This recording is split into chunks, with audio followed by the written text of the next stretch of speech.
NBA All-Star Weekend has come and gone, so we'll go through all the festivities from Friday, Saturday night, as well as the new format on Sunday. We'll also talk a little bit of football, and as always, we'll hand out L's and a bully of the week. This is Recognized Game presented by Gym and 10 Sports. Let's get it. And ever since that day I had her, yeah. They wanna know the kind of ride Welcome to Recognized Game presented by Gym and 10 Sports. I am EB, CEO and head of creative of In My Bag Apparel. With me, as always, is my co-host and brother, CB the Bully, head barber and owner of Bully's Cuts and Styles in Denver, Colorado. What's happening, homie? Another day, another dollar. We had the All-Star Weekend just passed, man. There was some good things, there was some bad. We'll get into that, but let's start with a little bit of football, man. I just wanted to get this question out here because we talk about how Patrick Mahomes is creeping up on GOAT status. The 3 and 5 years he was going for this three-peat, but I haven't heard a lot of what happens if Patrick Mahomes or the Chiefs don't win again. Like, because right now you have men with like Earl Morrall and the Troy Aikmans of the world. He has 3 Super Bowls. Him getting them in his first 7 years is a feat in and of itself. How many does he have? He has 3. I don't know if you could say the GOAT debate is over. I think he still has a lot of time too. Yeah, but there's people. Like Dan Marino went to 1 Super Bowl, never got back, never won another one. Like, people speak highly of Dan. That's what I'm saying. But he's not in that greatest of all time conversation. And with these 3 Super Bowls, Mahomes hasn't even cracked into Terry Bradshaw, Joe Montana with 4 Super Bowls type of air. So, I mean, you look at Aaron Rodgers got his 1 Super Bowl in 2010 and never got back. Drew Brees got the 1 Super Bowl with the Saints, never got back. So even though he got these 3 and 7 years, and you look at it right now, it looks like sure there's plenty of time. He has maybe another decade career where he can Nick Foles, but like where it seems inevitable that he'll just get right back because they've done it so often and they've been in 6 or 7 AFC title games. But let's say they don't get back for the rest of Patrick Mahomes' career. I'll tell you right now, they're like the Golden State Warriors of the NFL. Had a nice run, but it might come. It might be over. Might be time to get rid of Draymond. Try something new. I feel like the code is cracked. I felt like there was a time in the NBA when the code was cracked to the Warriors, and I feel like it's been cracked. I don't see him beating the Eagles. You keep that defense. Even with your Warriors example, they retooled and got back and won it again. That's why I'm saying it can't. We can't sign them off yet. We can't write them off yet either. And even if it is from like 2 years down the line, I understand all that. I'm not saying I'm writing them off. I'm saying this is strictly hypothetical. What if the Chiefs don't get back to a Super Bowl? What if they don't win again? What if finally Josh Allen or Lamar Jackson and some of these guys, Joe Burrow, with all the quarterbacks in the AFC and with Philly somewhat cracking the code, say the Chiefs don't make it back. We've had all these conversations over the last 3 years. Is Patrick Mahomes now the GOAT? Is he in this conversation with Tom Brady? I think if you get to 3 in your first 7 years, sure, that's a feat. But if you play 17 years and you never get back, and you don't even catch some of these guys like Terry Bradshaw and Joe Montana that I mentioned, then it's another example of slowing the fuck down. Like, we don't need to be having this GOAT debate in the first segment of these guys' careers. Let's let it play out and see how it happens. Yeah, I feel you. It just happened so quick for Patrick. You know what I'm saying? Exactly. And that's what I think it is. It happened so fast. People are prisoners of the moment. But like, there's a chance it never happens again. Most definitely. Travis Kelce wasn't what he was, what he's been for his whole career this year. But having Travis Kelce on the field makes a difference for your team. Say Travis Kelce's not on the field. There's not somebody you always have to worry about no matter what, that basically does whatever he wants on the field. You know what I mean? Like, that changes the dynamic. And with those Warriors, like you're talking about, they're in that situation right now. And I talked about the beginning of the year. Maybe it's time. There was an overreaction, but maybe it's time for Steve Kerr to go or just change the philosophy, because the way it worked in that Warriors dynasty doesn't work with the players they have now. And that's something that I think the Chiefs may have to consider going forward, even as soon as next year. Oh yeah, they might shake something up. They're getting. I mean, they're not as strong as they used to be, and it looks like they might have to retool some things, man. Get it going. We shall see, man. With that Super Bowl over, I know you were thinking back on some of your favorite Super Bowl performances of all Well, time. a lot of it is just like how criticized this Super Bowl was. And I was like, this might be one of the best ones from my point of view. I thought this was one of the best ones. I thought not just because of the performance, but the message behind it. But my favorite probably would have to be the Dre. That Dre one was cold with everybody in it. And I think Kendrick probably did the best there too. And then, of course, MJ. Can't beat that MJ one. Oh, you were talking about actual like halftime performances. Yes, sir. Oh, okay. You said Super Bowl earlier, so I was just thinking about the game. But all right. Oh no, I'll put halftime in there. So no, I didn't look. You told me, so it doesn't matter. Oh, okay, you didn't look at. Okay, I got you. So hold on, slow down. We're going top three. Go one at a time. I gave you all three. Yeah, but you just said their names. Kendrick, it's the Dre one, and the MJ. Why? Those are my favorite ones. That's probably the ones that I vibe with the most. The motherfucking Dre one felt like a fucking party. Like he was in the club. You saw 50. You saw all these cats we grew up watching. This Kendrick one, because it was a beef track. You know what I'm saying? This was just beef music. And it became that big. He won 5 awards off of it. He deaded the whole beef. We put it in the rafters with the rest of the beef songs. And MJ, you can't beat the Michael Jackson, the best performer of all time, giving you a halftime performance. Ill. I dig it. Those might be my 3 favorite too. I'm trying to think of another one, man, that goes up in there. But who do they do next? That's what we need to know. We gotta wait and see. We talked about that last week. Shop talk too. Like, some people believe it should be some EDM because of how big that is in the world. You believe it should be the other side, like Taylor Swift.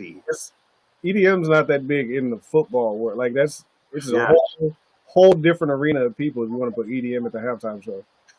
So you believe EDM crowd might not be big football fans either. Not a football crowd. No, like that doesn't. This works because majority black on the field.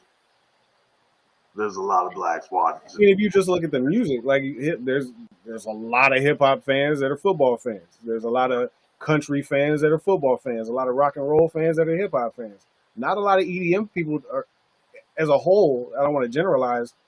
Are sports fans at all? You know what I mean? I don't know. Because I live in the base capital. You know what I'm saying? So it's like everybody listens to it here.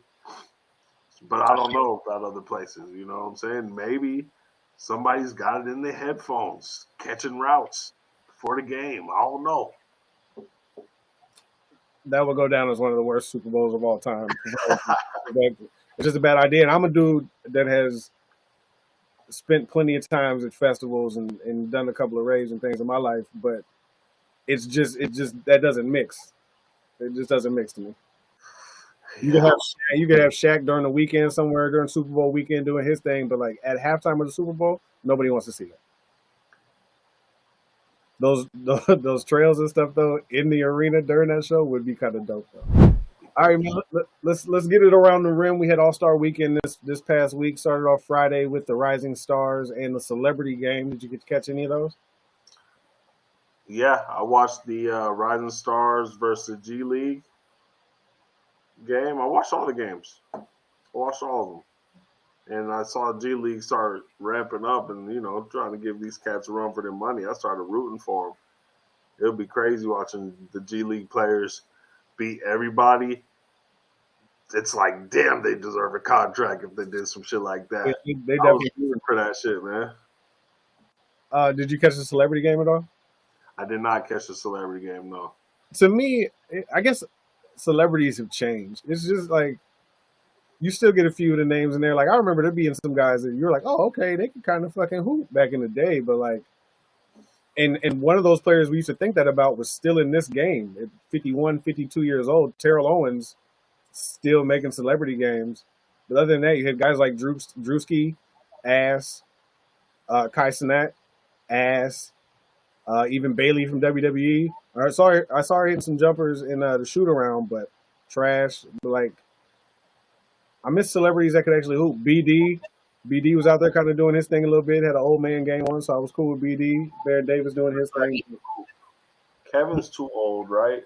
Kevin's done it 3 times. Kevin can't be too old if Terrell Owens is out there. So did TL put one down? He was close. He had some legs. But he didn't grab it. He didn't grab it, but he got up there. They always put a high jumper in there nowadays. He had some highlights. Yeah. What was his name? Shelby something. He was a silver medalist, I believe. He had a nice little dunk and then little windmill. Who's a hooper? Who's an actor or celeb that you think can hoop? I mean, there's still Chris Browns. There's Futures. Drake could have found something to do this weekend since last weekend was about K-Dot. Like there's that would be fire if they got K-Dot on the team and Drizzy on the other one for sure. Jack Harlow out there. Jagged Edge just dropped a new album. Put some of those guys out there. Like there's, I don't know. I just didn't recognize a lot of people, and maybe it's geared toward a different age group or demographic now, but it wasn't great. Yeah, the Rising Stars game was good. It was competitive. I like seeing the guys get out there and do their thing. Let's move to Saturday night. We had the skills competition, 3-point shootout, as well as the dunk contest. For the last couple of years, it seemed like the 3-point shootout had kind of been the star of the show when it came to All-Star Saturday night. In my opinion, it was trash this year. The whole night was trash. Honestly, the skills competition wasn't great, especially with Wemby and CP3 trying to cheat.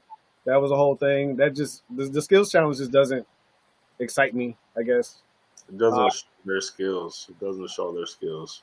It is what it is. And then the 3-point shootout, it was lackluster to say the least. It's like, how you gonna be a shooting league and y'all are this trash at 3-pointers? I think they should have found a way to put stuff in there since they didn't do the Sabrina thing in his hometown. Buddy was out there. He did okay. But if you're going to have a Warrior in the Bay in the 3-point shootout, his name should be Steph Curry. And then the dunk contest was trash too, outside of Mac McClung. And then towards the end, Stephon Castle kind of got going a little bit. But like I texted you, we were talking back and forth during the contest. Mac McClung had a one with the first dunk. That shit was over. It was a wrap. It was super easy. But when it got to the dunk contest, my favorite part of the night was the package they had with T-Mac and Vince Carter reliving the dunk contest from 25 years ago in 2000, which was also in the Bay. So it's kind of the anniversary of those guys going back and forth for one of the most epic dunk contests of all time. The resurgence, the bring back of the dunk contest had been gone for 2 years. But just listening to those guys relive it took me right back. And that was the best part of the slam dunk contest for sure. And if it makes me feel that kind of way, like I don't understand how players don't feel that way. Like you can listen to T-Mac and Vince talk about the feeling and what they wanted to do out there. Like why don't more guys take that initiative? So it got me super hyped for the dunk contest. Vince kind of was spotted throughout the whole weekend doing his thing, and that kind of got me hyped. But it pissed me off at the same time, because you don't see that anymore. But when we got down to the dunk contest, once Max started doing his thing, you start seeing a couple of these tweets come out. John Morant talking about he's getting the itch now that he sees Mac doing his thing, and tweeted directly at Aaron Gordon and Zach LaVine to see where they at on the whole thing. And even Zach LaVine tweeted out that he might have to do it again. So if this does lead to getting stars like John Morant, getting Zach LaVine back in the dunk contest, Aaron Gordon, matchups like that, then I can't wait for next year. But one can't help but think this is just going to be lip service. We've seen LeBron put his name in public for the following year. We never got LeBron in the dunk contest. So it's all sweet when they're in the heat of the moment. But let's see when push comes to shove next year if we can actually get some stars in all of these contests, not just the dunk contest, 3-point shootout, the skills challenge, all those things. What are your thoughts on the dunk contest? All of that, man. Yeah, it'd be cool to see Aaron Gordon in it, Zach in it. Yeah, it was cool listening to Vince Carter talk about what these dunkers need to do to elevate, slow down maybe, take a breath, just try to make the dunk. Um, yeah, hopefully it gets a little better than that. Maybe put Zion in it. And that, Zion. I gave up on that.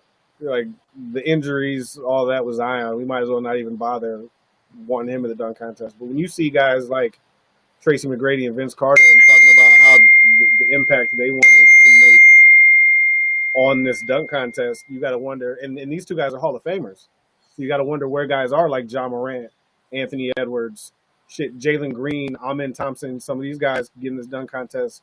Now that you got a G leaguer who's won it 3 years in a row, where's your pride at? Where do you come take this dunk contest back and bring it to guys actually in the NBA? No shade on Mac McClung. Fucking killed it. 50 on every dunk, and deservedly so. I wonder what kind of check he'd be getting to just keep coming back like this. It's got to be like, oh yeah, we making ends meet with these ones. It's more than this G League check, you know what I mean? Like this, he probably gets a couple sponsors, gets a nice little thing for winning. Like he does all right, and I know his thing is he wants to be in the league. I mean, that's the point. Like, what are we doing here? And like he said, it might be his last one. I don't want to see Mac McClung again. Nobody wants to see Mac again. He said that last year. It's like, I don't know, man. And he got the MVP in that bitch. Right. He does his thing down in the East. So to win 3 times, like he doesn't need to do it again. Now what's the star system? What's that? Just put him on the fucking team. Well, we don't want to just do that.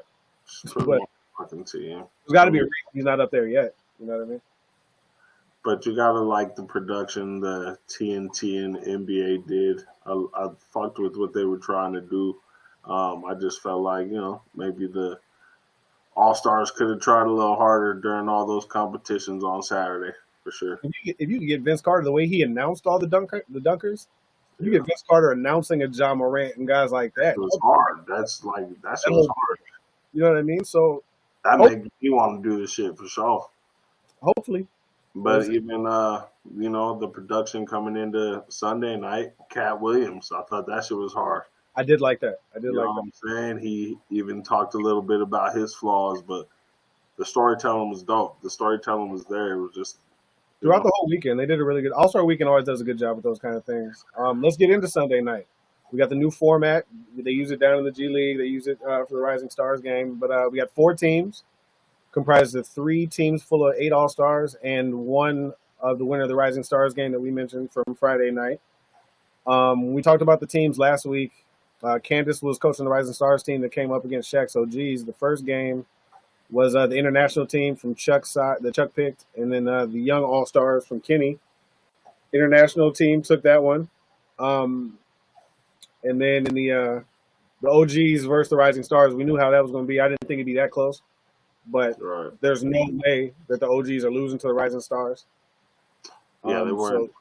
They were losing to anybody.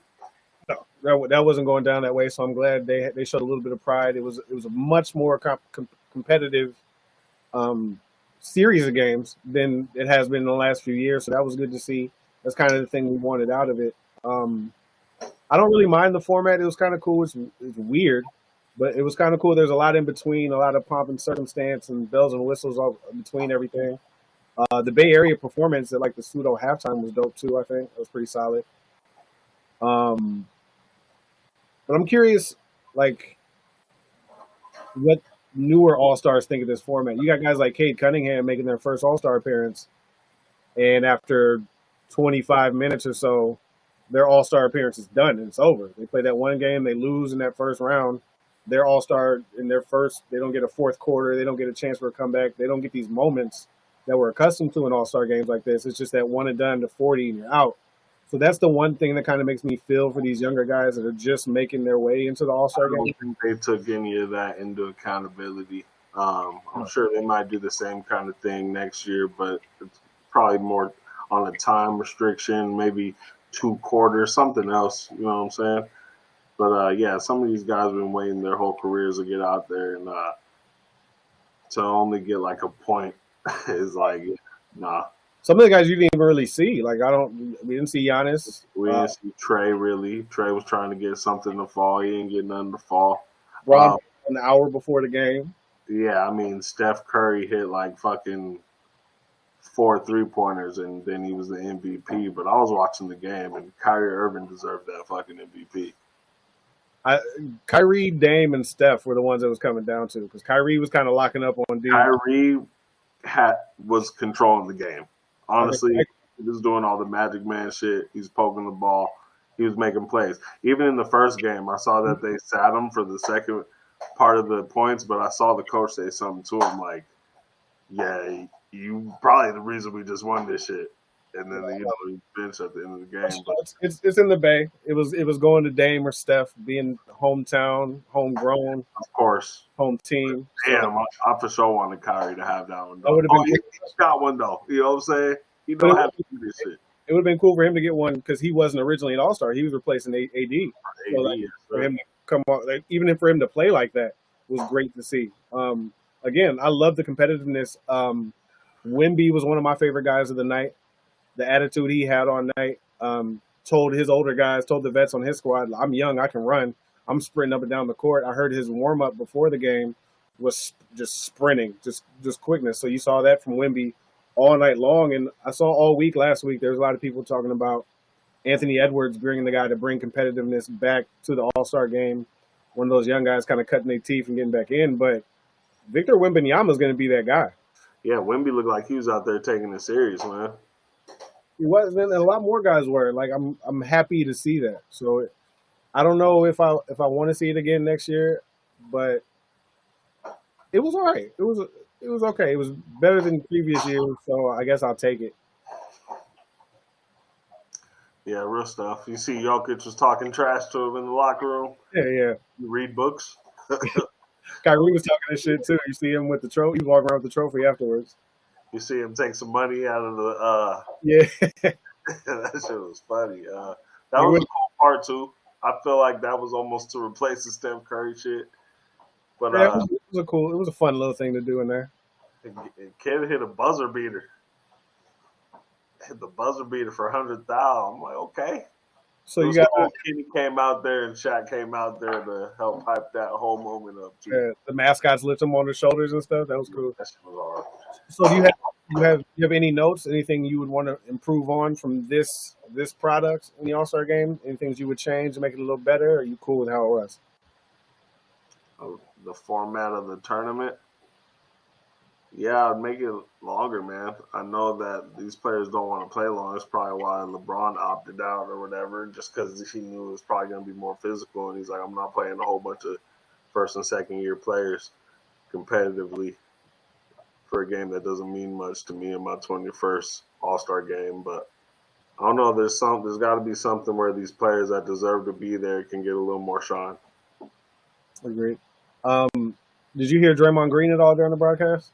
I seen him up there. I wasn't really peeping what he was saying. He was loudly against the Rising Stars being on a Sunday night on All-Star Weekend. Like, he was not for it at all.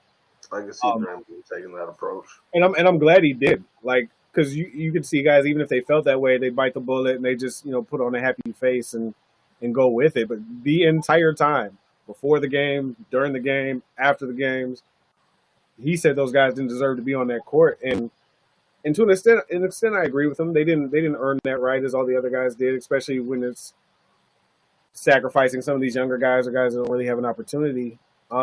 So my thing is, my one suggestion, if we're going to keep this format, is instead of bringing in Rising Stars and having that whole debate, and because Steph Curry at the end ended up agreeing with him as well,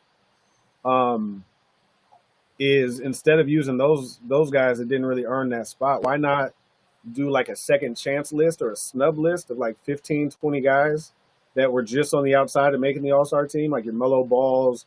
John Morant was probably close, even though he missed some time. And guys like that. And you take those 12 to 15 guys and you have the fans vote again to get whatever the 8 players they need on that roster, and you just have all those guys that felt they were snubbed make up that fourth team. Yeah, it could be a whole team of fan choices. I mean, I feel like that makes like LaMelo Ball led the fan voting. So Yeah, you put him on something like that. Guys like that, like give them a chance instead of just throwing in the rising stars guys.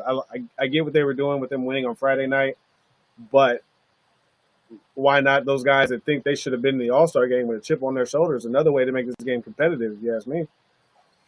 Oh, you didn't want me to be here? Like say everybody was healthy, Kyrie would have been on that other squad. Yeah. Trae Young probably would have made that other squad, the snub squad, like, and make it competitive that way. Because as you mentioned, Kyrie was playing some of the best defense of the night. That would have been for a whole nother team. Things could have shook out another way. So I think Edwards. Right. Well, I mean, he made a team. He's there. So he just didn't get run really, or didn't want to. He doesn't give a shit about the All-Star game, which is crazy as fuck to me. Since you didn't really hear a lot from Draymond, let's get your thoughts on this fresh. Draymond Green guaranteed a championship from the Warriors this year. What do you think? I love it. I love what he thinks. That's cool. That's cool. And you should feel that way if you got a Jimmy Butler over there. If you hearing what he's chirping right now, that man is a fucking dog. He's amped. He's been waiting for this moment. And I feel like some players dumb down their play in order to be fresh for their next opportunity. I think Jimmy Butler's, waited and been marinating long enough. And we might see reminiscences of 2020. You know what I'm saying? Jimmy Butler carrying the team to the finals. Bro, he don't got to carry him no more. He just got to do shit. He just got to play his game. When he fucking drives through the paint and kicks out, there's going to be real weapons there. It's going to be cold in the Bay. So do you agree or you just like it? I fuck with it. I don't want it. I don't want to believe it, but I fuck with his optimism, his belief. That's how you got to feel coming in here. And if they got that feeling, watch out. Agree. Draymond has that feeling. He has the batteries to put in Steph's back. They actually asked Steph about it after the game. And he said, we love pressure. Draymond knows what he's doing. He's smart. So, Steph's not counted out either. That makes it a little – I'll talk a little bit more about it in a little bit. But look out for the Warriors, man. They've been, 3-4-1 since Jimmy's got over there. They're looking good right now. They're only in, 10th right now, but there's plenty of time left in the season, like you said. With this being the All-Star break, I thought this would be another time, like we did earlier in the year, to do some hot takes and overreactions at the All-Star break for the NBA. So why don't you give me one of your first ones? That's one for sure. That Draymond Green shit right there. Your own. I don't need Draymond Green's hot take. I need yours. Hot takes and overreact. Go ahead. I'm sure you got some, dog. Oh, I got a few. Go ahead. Blow it up in Phoenix. The Suns sacrificed their whole future to bring in Kevin Durant, Bradley Beal.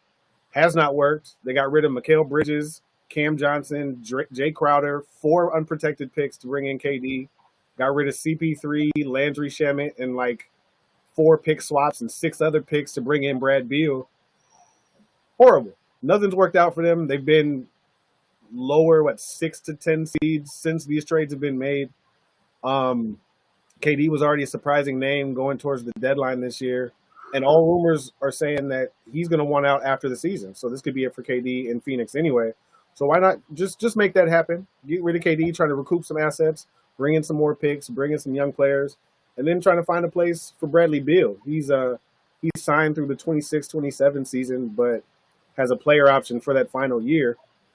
But if you can get off of that contract and also bring back some assets, they lost, 14 picks for those 2 guys. Try to bring in some young players, maybe another chance to build around Devin Booker, or ship off Devin Booker too and start from scratch. Holy shit, he's going to be a Laker. Devin Booker is going to give you the best return. And it's not going to happen because they can't afford him. But if you look at some of these teams, like the San Antonio Spurs have the assets. I don't know what's going on with the T-Wolves, but those are 2 different places that you could see Kevin Durant.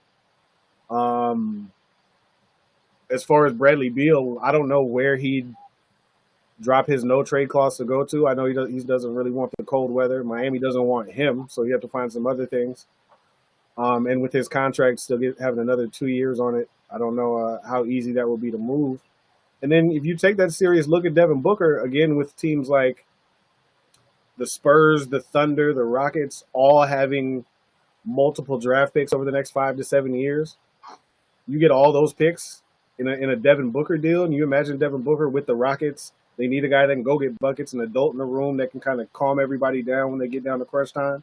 The Thunder could use another playmaker, and the Spurs. You put De'Aaron Fox, Devin Booker, and Wemby as your core going forward. Devin Booker's a little older than their timeline, but he's been to the finals. He knows what it takes to get there, something CP3 hasn't done. So that's another thing to bring in for those young cats. And with all those assets you can move, and if they're able to hold on to Stephon Castle again like they were in the De'Aaron Fox deal, the Spurs can win a championship in the next 2 years. You know what I mean? So that's my first hot take, man. If Luka can get traded, Devin Booker can get traded. Maybe Orlando. There's lots of places, but I say blow it up in Phoenix. That's my first hot take and overreaction. Hot take overreaction. Braun ain't hurt. Braun ain't hurt right now. I think he's resting, getting ready for this next stretch of the season. We gonna need his resting anyway. So, well, he sat out last week because of the ankle. You remember he only played that one game just to get that first game in with Luka, but right before that, I missed that anyway. Yeah, he was out with that injury before, so I kind of legit, but I'll get more into LeBron a little later. I'll take he ain't hurt. The Eastern Conference doesn't matter. The Celtics are winning the East. That's really all there is to it. I know they're in second right now. They're 5.5 games behind the Cavs. They look good. The Knicks have looked good. The Pacers are right there in 4. But this is all just delaying the inevitable. The Bucks and Pacers are hanging around a little bit. Cavs brought in DeAndre Hunter, huh? Cleveland looks tough with that DeAndre Hunter too. That's a good pickup. They did some things to directly challenge the Boston Celtics. Right. The Bucks did as well, bringing in Kyle Kuzma, another guy like that. But it doesn't matter. You got the best starting 5 in the league. What looks like is going to be the 6th man of the year in Peyton Pritchard, and everybody that's just a star in their role from 1 to 12 on that roster. You know what I mean? So they're just kind of playing with their food. They're in the 2nd seed right now. But when it comes playoff time, and now that they've been there also, I don't see anybody in the East unless, I don't see anybody in the East beating the Celtics this year. I see you. Yeah, hopefully Tatum could do a little bit more. I don't hope for that at all. MVP trophy. I don't hope for that in the least bit. But hey, if they get there, man, he should definitely try to get one. Yeah, right. But yeah. No, that's it for me on the hot takes. I got one more, and this goes back to what we were just talking about. The Warriors are the most dangerous team to those top teams in the West right now. I said earlier in the season when we first did these hot takes that maybe it's time to get rid of Steve Kerr or to change the philosophy in Golden State. And to an extent, they changed the philosophy, but adding a Jimmy Butler, gives you a whole new wrinkle, a whole other dimension to your offense and adds something to you defensively. I was curious to see how he integrate into the team, but not necessarily to the extent of Kevin Durant. But Jimmy Butler is another one of those plug-and-play players. Anywhere in the league, you plug in Jimmy Butler and it's going to work. Man, oh man. He doesn't need the ball in his hand, doesn't have to dominate, will guard your team's best wing player, can get you buckets when it matters, can make plays for other people. And even in those runs that the Warriors have had, they've never had a Jimmy Butler. And Jimmy Butler led 2 teams to the finals and has never sniffed another player close to the caliber of Steph Curry, the mentality of Draymond Green, and guys that have been there, done that, and know how to win in the NBA. So with the chip on his shoulder, now that he has to open a new coffee shop and shit like that, and that key that Draymond just put in both their backs, because he even said, good luck, Steph and Jimmy, dealing with that after he guaranteed that championship. I could see a world where the Warriors do get through and at least get to the finals. Welcome back. Yes, sir. You didn't like my hot take? Or what? I don't know if there was a shortage or what. This shit just turned off. That shit was crazy. Word up. Word up. That shit was Let's crazy. take it out. I don't even remember it, man. I'm trying to. I didn't. Tell me about it again. Tell me more. Warriors are the most dangerous team in the West of those top teams: the Rockets, the Thunder. Said the Warriors and the Spurs. The Warriors are the most dangerous team to those top teams in the West. I agree completely, man. They clicked right away. I mean, those Warriors know what Jimmy's already about. And for him to come in his first game and get dropped 20 after sitting on the couch, you know, quote unquote, because we know Jimmy Butler wasn't just sitting on the couch. Jimmy stayed in shape. Jimmy stayed ready. And Jimmy about to ball out. Jimmy about to ball out. I mean, I wasn't a believer in these Warriors. I mean, I knew they was killers. I wasn't a fan of these Warriors until that last championship where we got to see them live as well. But with the addition of Jimmy Butler, I like him in the West too right now, man. I wanted to talk some WWE, but like I talked about this with the guys on Triple Threat Wrestling. Shout out Travis and MVP. This has been such a lackluster build so far with what we got last year on the road to WrestleMania. It's just not grabbing me yet. We got Jey Uso announced against Gunther. We're still waiting to see how Elimination Chamber shakes out. That's really all that's been announced so far for Mania. So we got this long build. Elimination Chamber's coming, but it hasn't been exciting. Jacob Fatu's done some good things. He's probably my favorite thing in wrestling right now, but like there's not much in advancement of stories or much on this road to WrestleMania to really get us excited yet. So I figured I'd hold off on WWE stuff. I did watch NXT this week though. There's some good talent coming up, huh? There's a lot of really good guys on there. Like, and you hear about it a lot, but like I just haven't checked it out. So I figured with Ricky Starks being one of the guys released from AEW, he made his appearance on NXT this week. There should be some other guys to follow. Miro, who's formerly known as Rusev, and Aleister Black on their way back to WWE as well. It looks like there's some other things in the wings that could be getting people excited. It's just I don't know. We'll see what happens on Raw this week. But so far, man, I just haven't been excited since maybe SummerSlam. It's like some of these little exciting things. The Jimmy story or Jay's story has been nice and things like that, but it's not as exciting as last year. This time was. Yeah, I can see that for sure. I'm sure all you can do is plot and scheme in that business, man. They're just thinking about the next big thing for sure. They'll figure it out, man. I'm not too worried about it. I'm still tuning in. Who you getting that L to this week? Jimmy Butler. Damn. They were in white uniforms recently. He got called for an offensive foul, and we realized he had something on his shorts. Not sure what it was, but it looked like some dookie. And to his credit, there is a virus going around, so you can't trust every fart right now. But even if it wasn't doo-doo, his shorts wasn't clean.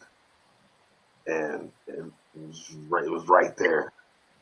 So it's an L. It's an L. I'm sorry. If it looked like there was some doo-doo on my shorts, I'll be taking the L too. I give him the L for the dirty shorts. The one thing that makes me think it's not doo-doo is that they don't even really let you like play with blood on your jerseys. So they're gonna let you just play with shit on your shorts. You know what I mean? Interesting. It happened recently though. Did you see the clip? Did you see the clips? Yeah, I saw it. There was players from the other team looking to see what it was too. I also saw Jalen Brunson get a cut on his finger last week, and they had to stop the whole fucking game. So that's one thing that makes me think it wasn't shit. It makes me think that it was even fresher of a shit. They're not gonna let you play. Like that's my thought process. Like how you just get back on the court with shit in your shorts when they stopped the whole thing. Okay. You're saying because it continued, the game continued. Right, they kept playing. So like you can see it. I also think the ref saw it for sure. Everybody saw it. Damn. I want to know what the backstory is, but next time just do the Paul Pierce and have him wheel out a wheelchair for you. Originally, my L was going to go to Brianna Stewart. They had the one-on-one tournament in the Unrivaled League this past week, and as one of the players widely regarded as best in the world, if not Asia Wilson, and a founder, along with Nafisa Collier, who won the one-on-one tournament. Right. You don't get skunked in your own league, dog. 12-zip, Beast Stew, skunked in her own league in a one-on-one tournament. That was originally going to be my L until tonight. LeBron James can hold that L. You don't think he's injured? I know he was sitting out with his ankle this past week. My thing is, if you're not going to play, say that earlier in the week and stop holding that roster spot. Let somebody else get in there. We talk about these. Not participate in anything at all. Get out of the way. Let somebody else take that spot. Let somebody else get in there. Let somebody else play. You don't wait until an hour before the game. It was an hour before tip-off that LeBron wasn't playing. Like, just get that shit out the way and let somebody else get up in that spot. Agree completely, man. I agree completely. It's like, I don't know. It was nasty. He didn't wave to nobody. He stayed like he was on the bench of just a game, a home game. Right. Oh, I think that's an L as well. Yeah, I didn't like that. It kind of rubbed me the wrong way. Like, that does also tell me though that Bron got at least one more year left because he's not going out like that in an All-Star game. Agreed. I like that. I like that optimism right there for sure. Bully of the week. I'm gonna have to give it to some of these cats in the debuts of their shoes. From Kyrie Irving dropping an ill-ass Anta Kai 2 tonight. Might be my favorite shoe in the league right now. Minus the feathers, but it's a really dope shoe. He's got really nice shoes. And your boy Shea. Shea dropped a shoe that he believes can be worn off the court as well. I saw him styling. Yeah, debuted it in some places, had Yachty on stage, put the Batman symbol up with his logo in the middle, zip up, sleek zip up, suede wheat color. He trying something. Converse. Can't be mad for Converse and Shea for trying something. I might have to check them out. At least try them on. Can't wait to see another colorway for sure. I at least want to try on some Converse hoop shoes. That's a fact. Also, Wale dropped a Nike over the All-Star weekend that nobody's ever seen before. Huh? What did he drop now? I know he dropped those cherry blossoms not too long ago. Oh, man, I'm about to show you them. I'll send them to you. Bet. My bully of the week, Mac McClung. Hell yeah, Mac. Didn't miss a dunk, didn't take too long on any dunks except for when they were reversing the car to put onto the court. So, like, right. I'll give you a pass. It was exciting. It was worthy of winning. And he put on a hell of a show. It's just a shame that it takes a G League player to give us something like that. But do your fucking thing, Mac McClung. My honorable mention, Marshawn Lynch. He just keeps getting movie roles. I just saw him announced for something. He's on the next season of Euphoria. Shout out Marshawn for doing his fucking thing. Okay, Marshawn Lynch is he's top 5 football players for me for sure. I just want to hang out. I said this on Mac's podcast a couple weeks ago when I was on the Mac Truck Show. Like, I just want to kick it with Marshawn Lynch. I think like he might be like if I can meet any professional athlete, he might be one of my best friends. You know what I mean? Like me and Marshawn would kick it. Marshawn's cool as a motherfucker. Eat some Skittles with him. Oh, I do like those guys. Them shits look through them. Look at that sick. Shits are wild, ain't they? Oh, you know what? I did see these. These are actually these are supposed to be the updated foam posits. Okay, I like that. I think I got black colorway too. Nice Kicks dropping a whole bunch of shit. Look, here's a different colorway right here, I think. Were they this week? Oh, let me send them to you. You send it, yeah. But yeah, those are supposedly what foams are gonna be like then, huh? Mm-hmm. The 2025 foams. I'm gonna send you the Kai's too, bro. Yeah, I want to see those. I don't know what I was doing to where I didn't think to look at shoes tonight. Type shit. Yeah, I do like those guys. Crazy. What about these? Donkey Kong Air Max 1s. There's some shoes drops. All right, Nike likes to take advantage of right now and drop some shit. So Did you see all the 11s coming out this year? I did not. No, I'm not. I haven't been a big fan lately. I sent it to you. Oh, okay. There's a bunch of 11. There's a bunch of lows and highs coming out from the 11s this year. Ooh, I fuck with the lows though. There's the lows are probably the most solid ones out of the pack that I saw. But there's like 9 different 11s coming out this year. I fuck with the lows. When I'm looking at social media, I just saw this thing that Kendrick Perkins said could have said this earlier, talking about LeBron. Yeah. Said this earlier. Norman Powell could have made his first All-Star appearance. So there's one guy right there. Norman Powell could have been an All-Star if LeBron would have just sat his ass down last week. You're right. Send me them 11s again, man. I'll have to find them again, but I'll send them to you. You got anything else for the show this week, see? Anything else for the show this week? What do we got? Let me see if we got anything else. You got shop talk? Jimmy, let us know what the shit was on your shorts was. Shop talk. Nah, it's crazy seeing these King Supers cats really on strike after we talked about it. It's going down, huh? Where you shopping? Costco. Shout out to Hall of Famers, Melo and Dwight making that list.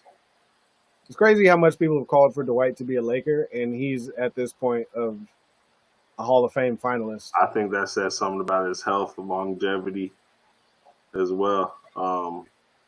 I think he can still make the team. Also, shout out Sue Bird and Maya Moore. They're on that list as well. Big names going in there, man. And Vince Carter being such a fucking dope person over the weekend because he didn't have to do none of that, but they paid him. Vince deserves Bully of the Week. Vince gets Bully of the Week. Vince deserves Bully of the Year, probably. Shit. This was his year. Retired 2 jerseys. Got that Raptors logo. Yeah, he's winning right now. And 25 years. Put the statue up. Shit. Oh, yeah, and shout out Melo for being funny as hell. Dwayne Wade for being funny as hell for the commercial with Melo statue. Wade was definitely a good sport for that shit. Hell yeah. Man, he loved how shitty the trophy was. Melo talking about, please let it be good. Please let it be good. It was good. It was just tiny as a motherfucker. Right. That shit was funny. This shit was good, man. All right, man. Well, that's all for this week. Make sure you guys check out our links down below for our affiliate codes to WWE, NBA, NFL, UFC shops, as well as Fanatics and In My Bag Apparel. Denver, Colorado area, you need those cuts. CB the Bullies making husbands. Check out Bullies Cuts and Styles on Booksy.com. Other than that, man, that's it for Recognized Game. We will catch you guys next week with the NBA back in action.